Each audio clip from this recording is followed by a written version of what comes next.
ಎಲ್ಲ ಮುಖಂಡರೇ, ಹಲವಾರು ರಂಗದ ಕಾನೂನಿನ ಎಲ್ಲ ಅಕ್ಕ ತಂಗಿಯರೇ, ಅಣ್ಣ ತಮ್ಮಂದರೆ, ಇದು ಕೆಲಸ ಪ್ರಾರಂಭ ಆಗಿ ಕ್ಲೋಸ್ ಆಗಬೇಕಿತ್ತು. ಇಷ್ಟೊತ್ತಿಗೆ ಕಾರಣಾಂತರಗಳಿಂದ ಇಲ್ಲಿ ಕೆಲಸವನ್ನು ಸ್ಥಗಿತ ಮಾಡಿದ್ವಿ.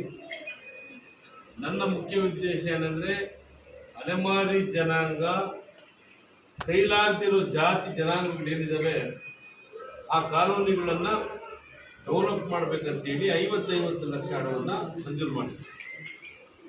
ಈ ಕಾರಣಾಂತರಗಳಿಂದ ಕೆಲಸ ಸ್ಟಾಪ್ ಮಾಡಿದ್ವಿ.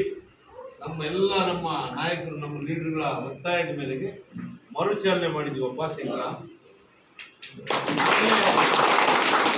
ಅಲ್ಲಿ ಸುಮಾರು 12-13 ಕೋಟಿ ಅದೇ CC ರಸ್ತೆಗಳಿಗೆ ಹಣವನ್ನು ತಂದಿದ್ವಿ. ಅದರಲ್ಲಿ ನಿಮ್ಮದು ಪಾಪ ಎಲ್ಲ ಇಲ್ಲಿ ಬಡವರೇ ಜಾಸ್ತಿ ಇದ್ದಾರೆ ಅಂತ ಕಾಣಿಸುತ್ತೆ. ಇಲ್ಲಿ ನಾಳೆಯಿಂದಲೇ ಸ್ಟಾರ್ಟ್ ಮಾಡಲಿಕ್ಕೆ ಹೇಳ್ತೀನಿ. ನಾಳೆಯಿಂದೆಲ್ಲ ಕೆಲಸ ಮಾಡಿಸ್ಕೊಡ್ರಿ. ನಿಮ್ಮ ಬಡವರ ಪರವಾಗಿ ಏನಾದರೂ ಇನ್ನೂ ನನ್ನ ಹತ್ರ ಹೇಳ್ಕೊಂಡು ನಾನು ಸಾಲ್ವ್ ಮಾಡೋವಂಥ ಸಮಸ್ಯೆಗಳಿದ್ದರೆ ನಾನು 100% ಮಾಡಿಕೊಡ್ತೀನಿ ಅಂತ. ಮುಂದಿನ ನಿಮ್ಮ ಬೇಡಿಕೆ ಏನಾದರೂ ಇದ್ದರೆ ಹೇಳ್ರಿ, ಮಾಡಿಕೊಡ್ತೀನಿ. ನನ್ನ ಮುಖ್ಯ ಉದ್ದೇಶ ವೈಎನ್ಎಸ್ ಕೋಟೆಯನ್ನು ಸ್ವಲ್ಪ ಡೆವಲಪ್ಮೆಂಟ್ ಹೆಚ್ಚಿನದಾಗಿ ಮಾಡಬೇಕಂತ ಅಂದ್ಕೊಂಡಿದ್ದೀನಿ. ನಮ್ಮ ಮುಖ್ಯಮಂತ್ರಿಗಳು ಈಗ ವಿಶೇಷ ಅನುದಾನದಡಿಯಲ್ಲಿ ಒಂದು 250 ಕೋಟಿ ಕೊಡ್ತಾರೆ ಅಂತ ಒಂದು ನಂಬಿಕೆ ಇಟ್ಕೊಂಡಿದ್ದೀನಿ.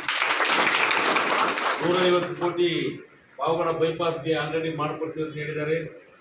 ಡಿಪ್ಲೊಮೊ ಕಾಲೇಜ್ ಮಾಡಿಕೊಡ್ತೀನಿ ಅಂತ ಹೇಳಿದ್ದಾರೆ. ITI ಕಾಲೇಜ್ ಆಗಲೇ 5 ಕೋಟಿ 20 ಲಕ್ಷಕ್ಕೆ ಸ್ಯಾಂಕ್ಷನ್ ಆಗಿದೆ, ಟೆಂಡರ್ಗೆ ಹೋಗಿದೆ.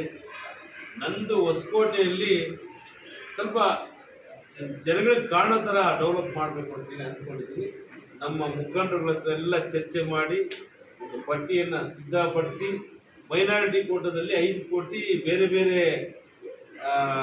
ಹಳ್ಳಿಗಳಿಗೆ ಹಾಕಿದ್ವಿ.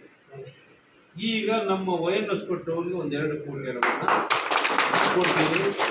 ನಮ್ಮ ಶಾದಿ ಮಾರ್ಗ 40 ಲಕ್ಷ ಸ್ಯಾಂಕ್ಷನ್ ಆಗಿದೆ. ಅದರ ಜೊತೆಗೆ ಇನ್ನು 1 ಕೋಟಿ 60 ಲಕ್ಷ ಅಂತ ಬಿಡುಗಡೆ ಮಾಡ್ತೀವಿ.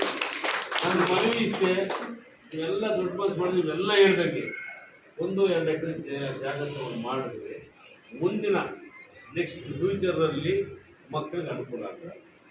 ಇಲ್ಲ ನಮ್ಮ ಶಂಭು, ನಮ್ಮ ಮಾವು, ಇವ್ರದ್ದೇ ನಮ್ಮ ವ್ಯಾಪಾರರು ಕಲೀಲಿಗೆ ಕ್ಲೋಸ್ ಆಗುತ್ತೆ.